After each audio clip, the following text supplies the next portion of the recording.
할렐루야. 자, 3일 동안도 잘 지내셨습니까? 이 마가복음을 제가 수요일 날 설교를 하고 있는데 이런 생각이 들어요. 우리가 예수님을 닮아가야 된다. 예수님을 가까이 해야 된다라고 하는데 예수님을 닮고 예수님을 가장 가까이 할 수 있는 것이 어떻게 보면 이 복음서를 잘 이해하면 우리가 정말 이 예수님이 어떠한 가르침이 있는지 또 우리에게 그 짧은 33년을 사시면서 짧은 공생의 기간 동안에 우리 사람들에게 하나님 백성들에게 어떤 말씀을 주셨는가를 생각해 본다면 정말 이 의미가 있지 않을까 이런 생각을 해 보게 됩니다. 그래서 우리는 지난 시간에 이제 부부에 대해서 가정에 대해서도 좀 살펴보았지요. 이 8장 이후로부터는 이제 가이사라 빌립보에서 남쪽으로 내려오십니다. 그래서 북쪽 끝에 있다가 쭉 남쪽으로 내려오면서 일어나는 사건들을 기록하는데 그 가운데서 예수님은 총 3번의 순환 예고를 하십니다. 예루살렘에 들어가면 십자가에 달려 죽게 되고 내가 3일 만에 부활한다라는 이 3번의 이 순환 예고를 하시고 또 제자들은 3번씩이나 동일하게 그 십자가의 길을 거부하고 오히려 자신을 높이고 이 자기중심적인 생각으로 예수님의 뒤를 쫓아가고 있는 그런 모습을 대조적으로 보여주고 있습니다. 오늘 이 본문 말씀도 이제 예루살렘으로 좀 더 가까워질 때에 어떤 사람들이 와서 물었죠. 이 지난번 시간에 했던 것인데 그 이혼의 문제에 대해서 이제 이야기를 했습니다. 그래서 그 문제를 일단 하고 부부는 결국 하나다. 이 모세의 율법에서는 어떤 가능성을 내주지만 사실은 그거는 인간의 완악함 때문에 한시적으로 허락한 것이고 원칙은 부부는 절대로 깨어질 수 없다. 그래서 둘이 한 몸을 강조하죠. 그러면서 이 가정에 대한 문제를 다루면서 바로 이어서 이 어린아이 문제를 다루고 있다는 것은 뭔가 이렇게 연속성상이 있다는 거예요. 그래서 가정에서 부부 간의 아주 중요한 하나됨의 원리, 그리고 이 하나됨이 깨어질 때 어떤 파급 효과가 나타나느냐면 그 사이에 있는 아이들이 이제 큰 문제가 발생하지요. 그런 흐름 가운데 있고 이 어린아이가 등장하는 이 13절부터 16절은 또한 뒤에 나오는 한 청년, 부자 청년의 사건과도 연결되어져 있는, 그러니까 중간에 중간고리 역할을 하는 그런 본문입니다. 그래서 한번 보시면 13절에 이제 사람들이 예수께서 만져주심을 바라고 어린 아이들을 데리고 오지요. 그런데 제자들이 꾸짖게 됩니다. 왜냐하면 이제 이 당시에 어린 아이들은 숫자에도 들어가지 않았죠. 그리고 이제 지금은 거의 완전 반대죠. 지금은 아이들을 어떻게 대합니까? 금이야 오기야 이렇게 키우지 않습니까? 근데 이 당시에는 그런 시대가 아니었어요. 그래서 이 당시에는 아이들은 좀 천대받는, 또 어른들의 일, 또 이런 일에 좀 배제되어지고, 특별히 예수님으로부터 멀리 했다는 것은 아이들은 구원의 대상이 아니다라는 그런 생각도 좀 있었던 것 같아요. 이 제자들이. 그래서 이렇게 아이들이 오는 것을 이제 좀 막죠. 그리고 예수님의 사역에 방해가 된다고 생각을 했습니다. 그 사회 통념적으로 봤을 때 이 제자들의 반응은 극히 일반적인, 크게 문제가 되지 않았던 그런 장면입니다. 그런데도 예수님이 이제 엄청나게 화를 내시죠. 사실 지금 우리 시대에 성인이 되는 것, 성년의 날 이런 거 있지 않습니까, 그렇죠? 근데 워낙 귀하게 이제 대접받고 살아온 우리 어린이 청소년들이라서 성인이 되어도 성인의 날, 성년의 날에 큰 그런 의미가 없어요. 그런데 2000년 전에 성년의 날은 달랐어요. 성인식은 달랐어요.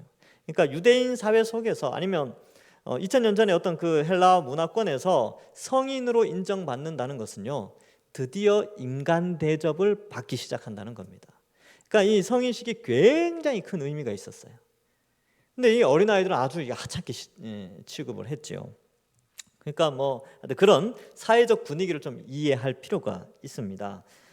그래서 제자들이 막 꾸짖죠. 막 혼낸다는 것 같아요. 막 꾸짖고 어디 지금 예수님 말씀 전하는데 아이들 데리고 오냐고 막 그랬을 것 같아요. 근데 14절에 예수님이 보시고 노하시어 이렇게 되어 있는데, 옛날 개역 한글판에는 분히 여겨 뭐 이렇게 표현되어져 있어요. 그리고 영어 성경 중에 NLT라는 성경이 있는데 그 성경에는 이렇게 합니다. 매우 불쾌해 하셨다. 그러니까 제자들의 이런 어린아이들이 가까이 오지 못하게 하는 것을 굉장히 불쾌해 하셨다라고 하는 것이죠. 왜냐하면 영혼을 가진 인간은 나이가 어리든 연세가 많으시든 다 구원의 대상이에요. 그죠? 다 지옥에서 천국에 가야 되는 그런 영생, 복락을 누려야 되는 존재들입니다. 그런데 제자들이 누구는 가고 누구는 영생, 누구는 하나님 나라에 들어갈 수 있고 누구는 들어가지 않을 수 있다라고 판단을 해버리니까 예수님의 입장에서는 굉장히 좀 화를 내는 그런 것이죠. 그래서 이 당시에 제자들의 선입견이 구원의 가능성, 구원의 범위를 제한해버리는 그러한 현상이 일어나게 됩니다. 여러분 오늘날도 어쩌면 우리 비슷할 수 있어요. 뭐 이런 거 있잖아요. 자, 오늘날 용어로, 오늘날 환경으로 제가 설명해 볼게요. 야, 저 사람은 우리 교회 안 나왔으면 좋겠다. 뭐 그런 사람 있습니까? 내 주변에, 우리 주변에 그래도 저 사람은 우리 교회 오면 안 될 것 같아. 이렇게 배제하는 거. 지금 이제 이게 여기 있는 이 제자들의 모습이에요. 이 제자들은 그렇게 생각한 거죠. 저 사람은 우리 교회 좀 안 나왔으면 좋겠다. 아니면 저 사람은 예수님 안 믿었으면 좋겠다. 이렇게 생각할 수 있다는 거예요. 그러니까 그러한 선입견들 이런 것들은 이제 버려야 되죠. 그러니까 우리가 만약에 그런 생각을 가지고 있다면 예수님이 어떻게 반응하시냐 하면 분히 여기십니다. 노하십니다. 그러니까 절대 그런 생각하시면 안 돼요. 그래서 누구든지 하나님 나라의 백성이 될 수 있다. 누구든지 예수님께로 올 수 있다. 이 가능성을 가지고 환영을 해야 되는 것입니다. 근데 이제 제자들은 그거를 그 당시에 문화의 교육을 받았기 때문에 이제 인간은 문화적 산물이지 않습니까? 그 시대의 문화에 지배받아서 행동을 하게 되는데 이 제자들도 그러한 형태로 행동을 했어요. 근데 성경적 가치관 또 하나님의 구원적 관점에서 볼 때는 인간의 선입견이 하나님의 구원의 범위를 정할 수 없다는 것입니다. 자, 그래서 어린아이들이 내게로 오는 것을 용납하고 금하지 말라. 하나님의 나라가 이런 자의 것이니라. 아주 충격적이죠. 왜냐하면 얘네들은 구원 못 받는다. 얘네들이 뭘 알겠어. 이렇게 생각을 했는데 예수님은 하나님의 나라는 이런 어린아이와 같은 자들의 것이다. 이런 어린아이들이 하나님 나라에 들어간다. 그러니까 깜짝 놀라겠죠. 그래서 이런 자의 것이니라 라고 표현을 하고 15절에 내가 진실로 너희에게 이르노니 누구든지 하나님의 나라를 어린아이와 같이 받들지 않는 자는 결단코 그곳에 들어가지 못하리라 하시고, 자, 지금 이 가정의 문제에 있어서 이 가정 문제를 다루면서 아이의 문제로 왔죠. 근데 이 아이를 바라보면서 이 아이가 너무 귀하다는 거예요. 그리고 이 아이들을 이제 잘 대접을 해야 되는 것이죠. 그러니까 부모는 더, 아빠와 엄마는 더 뜨겁게 사랑하여 아이를 돌봐야 되는 그런 것으로 연결되고, 그런데 예수님께서는 이 아이를 딱 세우시면서 자, 하나님 나라의 영생은 누가 받는 줄 알아? 바로 이 어린아이와 같은 자가 받아 라고 하면서 뒤에 영생을 질문하는 한 부자 청년에 대한 답변도 함께 해주게 되는 그런 연결고리 역할을 하게 됩니다.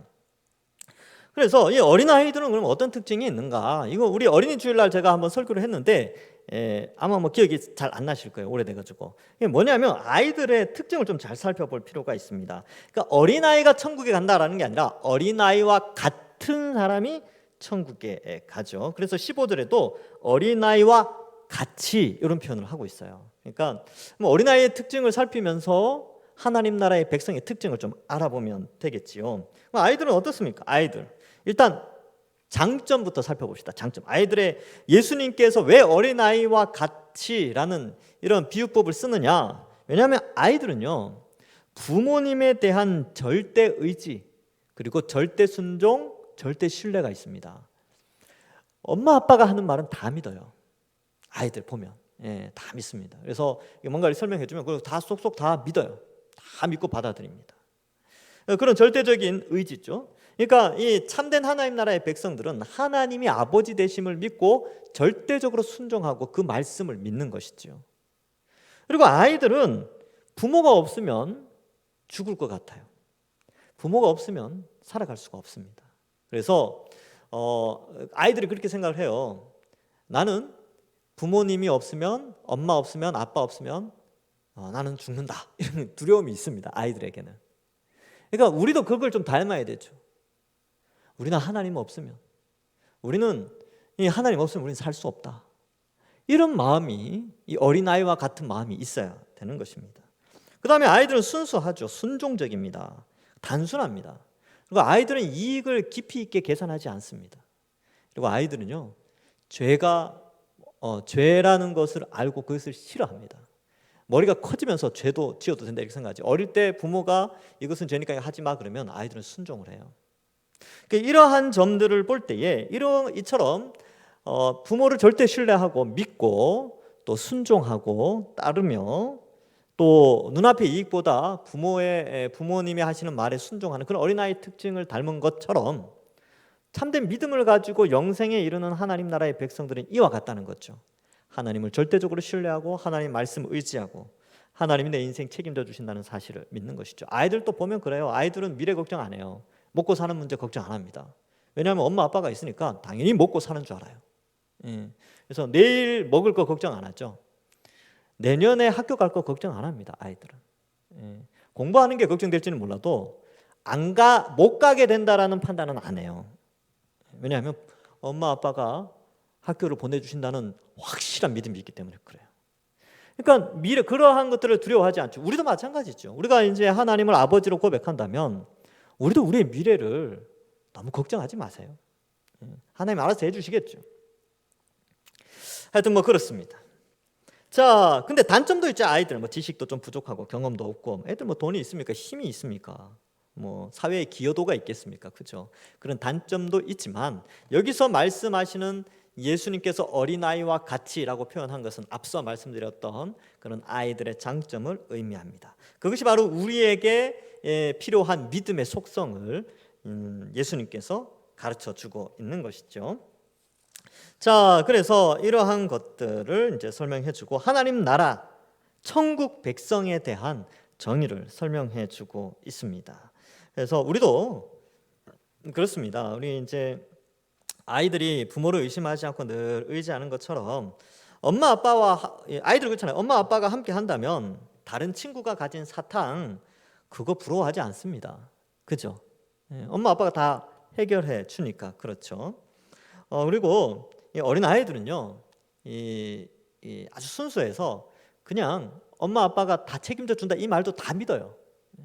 네 인생 책임져 줄 테니까 걱정하지 마. 그렇죠. 그러면 어떻습니까? 아이들은 걱정 안 하고 잡니다. 부모님들은 어때요? 아이들이 밤에 막 걱정하고 부모님이 해결해 주지 못할 것 같고 우리 엄마 아빠는 능력이 없고 그러면 여러분들 마음이 어떻습니까? 아이가 밉겠죠. 부모들 안 믿는 아이. 때리든지 때릴 수는 없지만 어쨌든 막 혼내든지 그래야 됩니다. 하나님도 똑같아요. 인생 책임져 주겠다. 내가 너를 구속하여 불렀고 십자가로 너를 구원했고 네 인생 책임져 주겠다 그랬는데 자꾸 의심하고 안 믿고 걱정하고 그러면 하나님 어떻겠습니까? 얼마나 답답하시겠습니까? 그죠? 그래서 그러한 것들도 우리가 좀 생각해 볼 수 있습니다. 어쨌든 이 13절부터 16절에서는 두 가지 교훈이 있어요. 예수님께로 나아오는 자는 인간의 선입견에 의해서 그 틀을 제한할 수 없다. 그래서 누구든지 예수님께 나아올 수 있다. 그래서 전도할 때 사람 가려서 전도하면 안 됩니다. 누구든지 그렇게 이제 예수님 믿을 수 있다 이렇게 생각을 하시고, 두 번째로는 어린아이와 같은 믿음, 전적 하나님에 대한 신뢰, 이 믿음이 우리에게 필요하구나. 이것이 이제 13절부터 16절의 교훈이고요. 이제 17절부터 22절까지의 내용이 나오는데 이 내용도 사실은 이 앞에 나오는 이 어린아이에 대한 비유의 연결선상에 있습니다. 앞서 말씀드린 것처럼 한번 볼까요? 예수께서 길을 나가실새, 이제 계속해서 예루살렘으로 가는 길이에요. 길에서 계속 사건이 일어납니다. 길에 나가실새 한 사람이 달려와서 꿇어 앉아 묻자오되 선한 선생님이여 내가 무엇을 하여야 영생을 얻으리까, 이렇게 말하고 있습니다. 이 사건은 마태복음 19장과 누가복음 18장에 기록되어 있는데 마태복음에는 관원이라고 표현하고 큰 부자라고 표현하고 있습니다. 그리고 누가복음에 뭐 청년이라고 돼 있고 누가복음에는 큰 부자라고 표현돼 있어요. 그리고 마태복음은 그냥 청년이라고 돼 있는데 누가복음에는 관원이요 큰 부자다 이런 표현이 나옵니다. 그가 와서 이제 모든 것을 다 가졌죠. 이 사람은 많은 걸 가졌어요. 그리고 뒤에 보면 율법도 아주 잘 지켰어요. 그런데 왜 왔을까요? 왜? 거의 주변 사람들이 보면 완벽한 스펙을 가지고 있죠. 관원이었다니까요. 명예도 가지고 있고요. 돈도 많았어요. 명예와 부 그리고 그 모든 것을 갖추고 있는 젊은 사람, 건강까지 갖추고 있는 아주 완벽한 스펙을 갖춘 사람이 이런 사람이 예수님께 찾아왔죠. 그리고 뭘 질문하느냐 하면 어떻게 하여야 영생을 얻으리까? 많은 걸 가진 것 같아도요. 결국은 영생에 대한 질문은 누구나 하게 돼 있어요. 인간은 영적인 존재이기 때문에. 그리고 어떤 사람들은 그렇게 생각할 수 있어요. 야, 이런 사람들은 뭐 율법도 잘 지키고 돈도 많고 명예까지 가지고 있으니까 뭐가 부족할까 이렇게 생각할 수 있는데 아니요. 영생에 대한 두려움. 이것이 그에게 있었습니다. 그래서 그가 처음에 와서 예수님을 선한 선생이여라고 표현을 하죠. 근데 예수님이 뭐라고 말씀하시냐면 네가 어찌하여 나를 선하다 일컫느냐 하나님 한 분 외에는 선한 이가 없느니라. 18절은 약간 예수님의 의도된 표현입니다. 이게 무슨 말이냐면 네가 나를 선한 선생이라고 했는데 선한 분은 완전한 선하신 분은 하나님밖에 없어. 근데 이 표현을 통하여서 그 청년이 뭘 알기를 원하느냐면 하나님만이 선하시지 근데 네가 나를 선한 선생이라고 불렀어. 그럼 나는 어떤 존재라고? 나는 하나님이야. 그러니까 신적 존재임을 각인시켜주는 정말 그렇게 믿고 있는지를 물어보는 것이고요. 또한 이것이 여기에 기록된 것 역시 우리도 마찬가지입니다. 독자 입장에서도 하나님만이 선한 분이신데 예수님을 선한 선생이라고 부른 이 사람의 고백이 사실은 우리의 고백처럼 다가와야 됩니다. 예수님 외에는 예수님은 참된 하나님이시다. 이러한 이해가 우리에게 필요한 것이죠. 자, 그래서 이 부분에 대해서 예수님께서 부자에게 이 부자 청년에게 질문을 던짐으로 이 마가 특히 이제 이 마가복음을 쓴 마가는 이 독자들한테 결단하도록 한다는 거예요. 이 도널드 잉글리시라는 사람이 있는데 이제 신학자예요. 그래서 이 본문을 해석할 때 그렇대요. 독자들은 이 질문을 자기에게 적용해야 된다는 거예요. 독자들도 예수님이 선한 유일하신 하나님이시라는 것을 고백하도록 하는 그런 문맥에 속한다. 뭐 그렇게 표현하고 있습니다. 자, 그래서 이러한 이제 표현을 하고 영생에 대한 질문을 하죠. 근데 이 부자는 미래에 대한 영상이에요. 미래. 그러니까 앞으로 이제 자기 인생이 끝나고 영원한 영생을 얻어야 되는데 그걸 어떻게 될 것입니까? 라는 관점에서 설명을 하는데 여러분 이 요한복음에도 영생이라는 단어가 많이 나와요. 근데 사도 요한은 이 영생이라는 게 나중에 일어날 일이 아니라 현재 이미 누리게 되는 복을 또 요한은 강조를 합니다. 참고적으로 그렇게 좀 알아놓으시면 돼요. 자, 어쨌든 영생을 얻겠습니까? 하고 예수님이 이제 내가 진짜 하나님이 선하신데 그런 선한 선생이라고 네가 고백한 그 고백이 나에 대한 것이다. 그러니까 이러한 정체성을 우리도 가지고 있어야 된다. 예수님은 하나님이시다. 이것을 우리가 알아야 되죠. 그러면서 묻는 거예요. 근데 여러분 이 마태복음에 이 본문이 기록되어 있다고 그랬잖아요. 근데 마태복음의 기록과 약간의 뉘앙스 차이가 있습니다. 마태복음 19장 16절에 보면 이런 말씀이 나와요. 어떤 사람이 주께 와서 이르되 선생님이여 내가 무슨 선한 일을 하여야 영생을 얻으리까 이렇게 기록하고 있어요. 그래서 마태복음에서는 선한 일을 해서 어떤 선한 일을 해야 영생을 얻습니까? 이렇게 표현을 하고요. 누가복음에서는 그냥 무엇을 하여야 뭐 이렇게 기록하고 있죠. 그러니까 무엇을 하는 것과 또 선한 일과는 뭐 비슷한 개념이지만 마태복음에서는 선한 일을 좀 더 강조하고 있습니다. 그래서 그 선한 일에 대한 점검을 예수님이 해주시죠. 이 19절에 보면 십계명의 뒷부분이 나오죠. 살인하지 말라, 간음하지 말라, 도둑질하지 말라, 거짓 증언하지 말라, 속여 빼앗지 말라, 내 부모를 공경하라. 내 부모를 공경하라가 원래 제일 앞부분에 나오죠. 대인 관계에서 이게 5번째 계명인데 어쨌든 이 5계명, 6계명, 7계명, 8계명, 9계명, 10계명까지 쭉 나왔어요. 쭉 나왔는데 이걸 이렇게 해라 그러니까 20절에 그가 여짜오되 선생님이요, 이것은 내가 어려서부터 다 지켰습니다. 이렇게 말을 하는 거예요. 예. 여러분 대단하지 않습니까? 이 십계명을 어릴 때부터 잘 지켰대요. 그러니까 이 반듯함, 이게 참 찾기 힘든 사람이에요. 그러니까 거의 완벽하지 않습니까? 어릴 때부터 십계명을 잘 지키고 율법을 잘 지켜왔어요. 그리고 관원이에요. 예, 공직에 있는 사람입니다. 그런데 부자야. 그리고 젊어. 에너지가 넘치 젊은 사람이에요. 그러니까 딱 보면 완벽하죠. 완벽한 사윗감. 엄친아, 요즘 말로 표현하면. 예, 엄청나게 대단한 스펙을 가지고 그의 도덕성 역시 문제점이 없는 아주 괜찮은 사람입니다. 근데 이제 예수님이 보시고 그 영생에 대한 해결점을 알려주시지요. 그래서 예수님이 그를 사랑하셨어요. 21절에 예수께서 그를 보시고 사랑하사, 참 찾기 힘든 사람인데 이런 사람이 있으니까 또 사랑하셨어요. 근데 이르시되 영생을 얻는 방법을 가르쳐 주죠. 내게 아직 한 가지 부족한 것이 있으니 가서 내게 있는 것을 다 팔아 가난한 자들에게 주라. 그리하면 하늘에서 보화가 내게 있으리라. 그리고 와서 나를 따르라. 이렇게 말씀하시죠. 자, 그래서 여러분 여기서 좀 알 수 있는 것은 이 젊은 사람은요 도덕적인 선을 다 행했어요. 그죠? 그럼 우리 생각에는 야, 이 정도 도덕적 선을 행하면 천국 갈 수 있는 거 아닌가? 영생에 이룰 수 있는 거 아닌가? 이렇게 생각할 수 있잖아요. 그런데 선한 삶을 다 살아 나름대로 인간이 정한 착한 일을 많이 한 사람의 결국에 문제는 뭐였냐면 착한 일을 많이 했지만 영생에 들어간다는 확신이 없다는 거예요. 이게 이제 율법주의의 한계입니다. 율법주의가 이런 거죠. 그러니까 율법을 계속 지키고 하지만 결국 영생에 대한 확신이 없는 거예요. 불안한 거죠. 왜요? 자기는 다 지켰다고 하지만 그런데 또 불안한 거죠. 그러니까 이 율법주의의 한계, 인간이 착한 일로 영혼에 이룰 수 없다는 것을 성경에서 알려주고 있습니다. 그러니까 이러한 것들, 그리고 이제 그에게는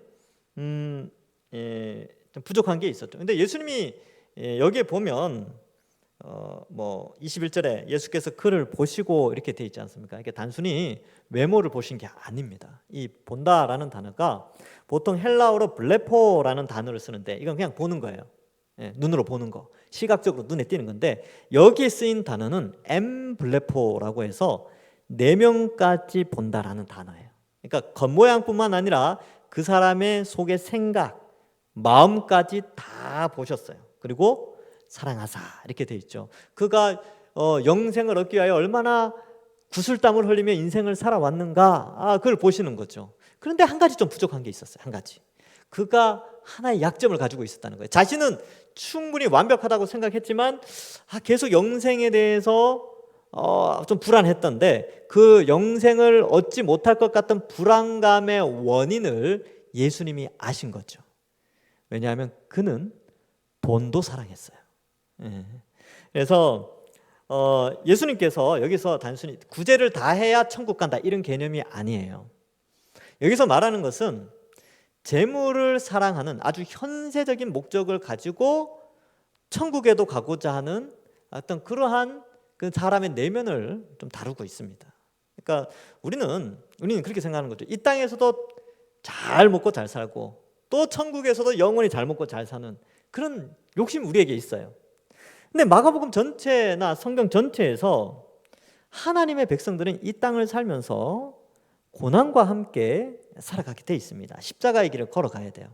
그러니까 이 부자 청년은 이 영생에 이르기 위하여 그가 살아가는 생애 가운데 하나님의 영광을 위한 고난, 하나님의 영광을 위한 희생, 하나님을 위한 하나님 나라의 백성들을 위한 어떤 헌신, 이 개념이 없다는 거예요. 철저하게 자기중심적이죠.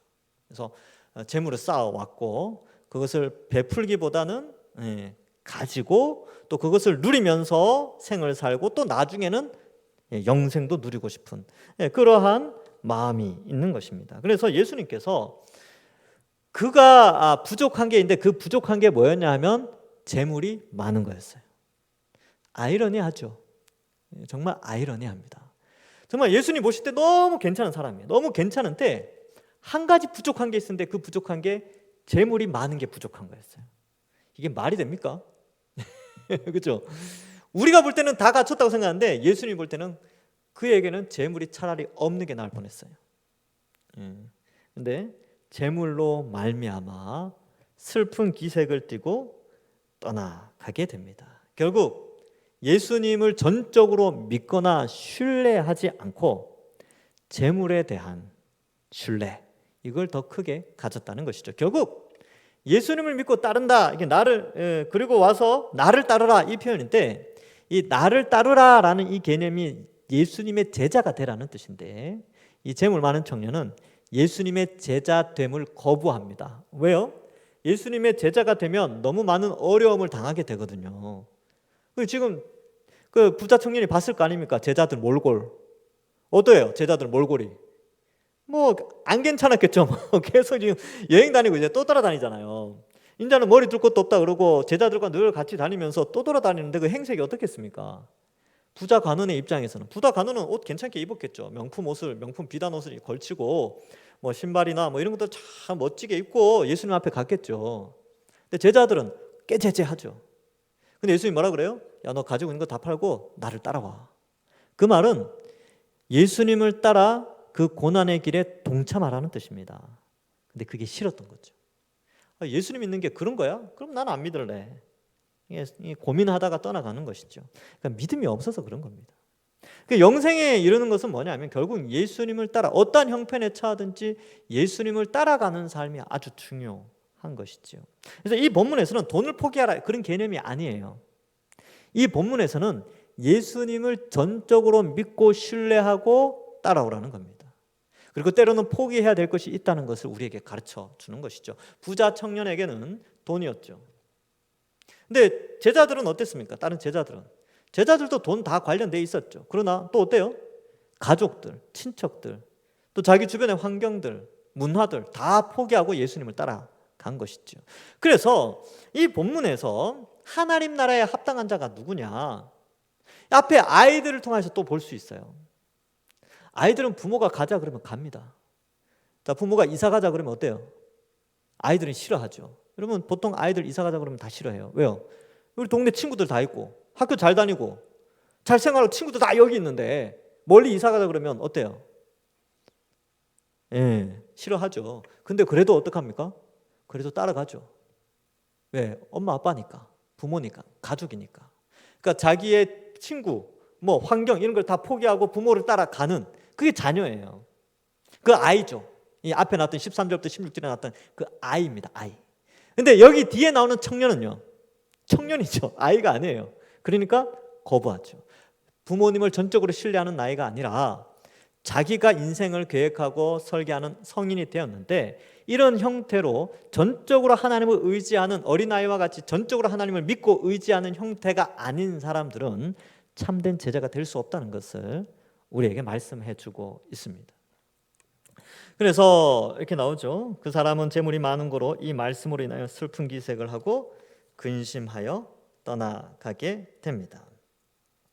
그래서 뭐 이런 예도 한번 생각해 볼 수 있죠. 그러니까 이제 이 예수님께서 이 부자 청년에게 이렇게 말한 거죠. 부모가 아이에게 이렇게 말하는 거 비슷해요. 야, 너 10,000원 가지고 있지? 10,000원. 그 10,000원 내놔. 저기 옆에 있는 저 사람 좀 도와주자. 10,000원 내. 저기 불쌍한 사람이 있으니까 그 돈으로 저 가난한 사람 도와주자. 대신에 내가 집에 가서 10만 원 줄게. 이렇게 말하면 아이들이 보통 어떡합니까? 주죠. 그 돈을 계산할 줄 알면 주잖아요. 믿음이라는 건 계산을 잘해야 됩니다. 그래서 부모한테 줘요. 그 다음에 어떻게 해요? 내가 10만 원 받겠구나 하고 아빠한테 준단 말이죠. 엄마한테. 이게 뭘 의미하냐면 그 아이는 우리 부모님이 이 돈을 가지고 선한 일에 쓰지만 나에게 반드시 보상해 줄 거라는 믿음이 있어요. 믿음. 근데 그 아버지 어머니에 대한 믿음이 없으면 주겠습니까? 안 주겠습니까? 안 주죠. 10,000원으로 얼마나 많은 장난감을 살 수 있는데, 얼마나 맛있는 것을 사 먹을 수 있는데요. 안 줍니다. 그런데 아버지를 믿고 어머니를 믿는다면 줘요. 근데 지금 그 내용입니다. 이 부자 청년에게 달라, 써라, 나를 따르라. 그러면 영생을 주겠다. 근데 어때요? 안 주는 거죠. 그걸 안 믿는 거예요. 예수님을 안 믿은 거예요. 예수님이 제시한 영생의 길은 자기 마음에 맞지 않으니까 안 받아들입니다. 여러분, 우리도 그럴 수 있어요. 신앙생활을 하면서 성경이 우리에게 구원에 이르는 지혜를 줍니다. 근데 성경에서 이렇게 하십시오라고 하는데 내 마음에 안 드는 것이 있을 수 있어요. 그러니까 흔히 말하는 은혜가 안 되는 구절, 이런 게 있을 수 있다니까요. 그렇죠? 근데 정말 믿음이 있는 사람은 내 마음에 들지 않는다 할지라도, 내게 은혜가 되지 않고 내게 감동이 되지 않고 오히려 내게 부담이 되는 구절이라 할지라도 그것이 하나님의 말씀이라면 믿음이 있는 자는 순종을 하려고 합니다. 근데 믿음이 없는 자들은 그거는 오늘날에 안 맞아 하고 자기 마음에 내키는 메시지만 쫓아가요. 이 바울이 디모데에게 쓴 편지에 나오죠. 말세가 되면 사람들이 자기가 좋아하는 말만 따라간다는 거예요. 근데 지금 이 부자 청년은 그랬죠. 부자 청년이 추구하는 방향과 예수님이 제시하는 영생의 방향이 달랐습니다. 그래서 떠나가게 되는 것입니다. 자, 그래서 이러한 것들을 볼 때에 우리는 좀 생각해 봐야 될 것이 있습니다. 영생은 어떻게 주어지는가? 결국 영생의 길을 제시하신 예수님을 믿는 것이죠. 예수 그리스도의 십자가 형벌 대속의 복음을 믿는 자가 참된 구원을 얻게 되고요. 또한 여기에서 우리도 역시 이 부자 청년의 약점을 우리도 가지고 있을 수 있어요.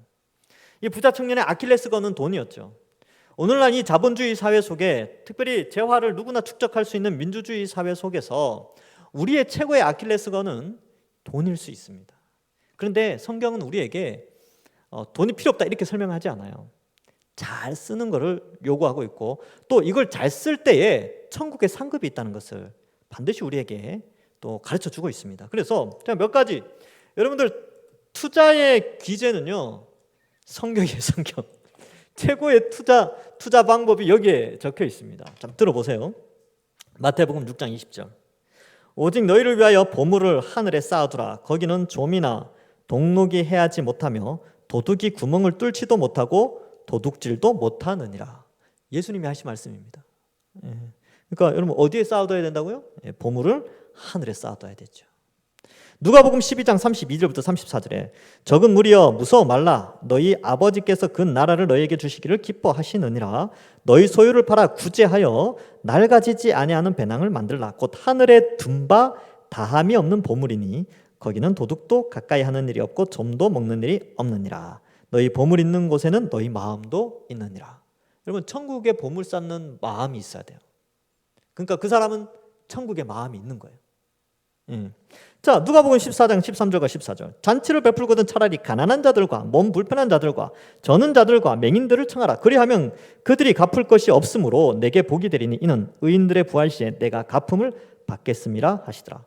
그러니까 나한테 갚을 수 없는 자들에게 구제를 하면 그들이 못 갚으니까 그것을 하나님께서 갚아주신다는 겁니다. 투자 방법이죠. 예수님이 우리에게 가르쳐주는 투자 방법입니다. 여러분 오늘 잘 오셨습니다. 탁월한 투자법을 알려드립니다. 잠언 19장 17절에 이런 말씀이 나옵니다. 가난한 자를 불쌍히 여기는 것은 여호와께 구워드리는 것이니 그의 선행을 그에게 갚아주시리라. 여러분 여호와 하나님께 돈 구워주는 거래요. 놀랍지 않습니까? 성경에 이런 표현이 나와요. 우리가 하나님께 돈 구워드리는 거예요. 가난한 자를 불쌍히 여기는 거. 그래서 하나님이 갚아주실 때 어마어마하게 갚아주시겠죠. 물론 이 땅에서는 안 갚아주실 수 있어요. 영원한 천국에서 우리 칭찬과 명성과 존귀를 얻도록 해주십니다. 그래서 우리도 이 재물 많은 청년과 같은 그런 흔들림이 있을 수는 있죠. 그러나 이런 앞에서 말씀드린 이런 말씀 구절들을 생각하면서 천국에 투자할 수 있어야 돼요. 그래서 먹고 살기 힘든데 뭐 남까지 도와주란 말입니까? 뭐 알아서 적당히 하십시오. 1,000원도 괜찮고 뭐 괜찮습니다. 500원도 괜찮고 괜찮아요. 어쨌든 천국에 좀 쌓는 훈련도 좀 합시다. 그렇죠? 너무 내 것만 챙기지 말고 그렇게 가는 것이죠. 요거는 이제 좀 곁다리 교훈이에요. 중심은 그거예요. 예수님을 믿고 전적으로 따라가는 것. 그리고 예수님 믿고 따라갈 때 내게 여러 가지 다양한 고난과 어려움과 헌신이 요구되어진다 할지라도 그것이 영생을 얻는 길임을 알고 기쁨으로 예수님을 쫓아가는 신앙생활. 그러니까 이제 실제로 이제 신앙생활 해보면 어떻습니까? 복도 많이 받는데 힘도 들죠. 힘들잖아요. 뭐 이게 섬겨기도 해요. 애들 가르치기도 해야 되고 찬양대도 섬겨야 되고 뭐도 교회 와서 이것도 해야 되고 저것도 해야 되고 무슨 또 위원회 하라 그러죠. 뭐 또 뭐 봉사하라 그러죠. 뭐 또 이것도 또 헌금도 내라 그러죠. 뭐 또 뭐 하라 그러죠. 힘들죠. 근데 믿고 따라가잖아요. 예수님 믿고 따라가고 있습니다. 그러니까 그게 영생 이르는 길이니까 우리가 그렇게 하는 것이죠. 말씀을 맺습니다. 이 다음 주에는 그리스도인의 경제관에 대해서 좀 한번 이제 요 본문을 하면서 제가 좀 다루겠습니다. 다음 주에 또 재밌을 거예요. 근데 이제 오늘 이 본문 말씀에서 우리가 생각해 볼 것은요. 먼저 어린아이가 온 것을 통하여서 우리는 전도할 때 사람 가리면 안 됩니다. 누구든지 예수님 믿을 수 있어요. 사람을 가릴 때 예수님은 분노하십니다. 누구든지 사회적 약자든 또 어떠한 형편이 있는 사람들인지 다 예수님 믿을 수 있어요. 두 번째로는 어린아이와 같은 순수한 전적으로 하나님을 의지하는 신앙이 필요합니다. 이 신앙이 뒤에 나오는 이 부자 청년에게도 요구되었던 신앙이 있죠. 어린아이와 같은 신앙. 부모님이 버리라고 하면 버리고 따라오라 그러면 따라올 수 있는 그런 아이와 같은 신앙, 우리에게도 필요한 것이고요. 세 번째로는 우리 역시 이런 신앙의 아킬레스 건들이 있는데 우리의 연약한 부분 때문에 예수님을 전적으로 따라가는 일에 방해가 되는 것들이 있다면 우리는 말씀에 순종하면서 우리의 신앙의 연약한 점들, 약점들, 또 우리 신앙 성숙을 가로막는 아주 치명적인 약점들을 빨리 끊어내야 됩니다. 그런 게 있어요. 그래서 이 영생에 방해가 되는 것들, 부족한 것, 여기 이제 예수님은 부족한 것이라 그랬죠. 그러한 것들을 하나하나 해결하면서 하나님 보실 때 또 예수님 보실 때 영생에 이르는 지혜로 가득 차서 또 하나님 나라의 백성으로 든든히 서 나가시는 우리 모든 주의 백성들 되기를 주님의 이름으로 간절히 축원합니다. 기도하겠습니다. 하나님 감사합니다. 우리가 나 같은 죄인도 구원받은 것처럼 이 세상에 정말 연약하고 보잘것없는 천하고 멸시받는 자라도 예수님 믿을 수 있다는 생각을 가지고 우리가 누구든지 전도하며 살게 하시고 또한 어린아이와 같이 전적으로 하나님을 아버지로 고백하고 신앙생활하는 염려나 걱정을 다 하나님께 맡기고 신앙생활하며 또한 우리의 약점을 잘 돌아봐서 예수님을 전적으로 믿고 신뢰하고 어떠한 고난과 헌신이 있다 할지라도 수고가 있다 할지라도 예수님 잘 믿고 살아가는 저희들 될 수 있도록 축복하여 주옵소서. 감사드리옵고 예수님의 이름으로 기도하옵나이다. 아멘.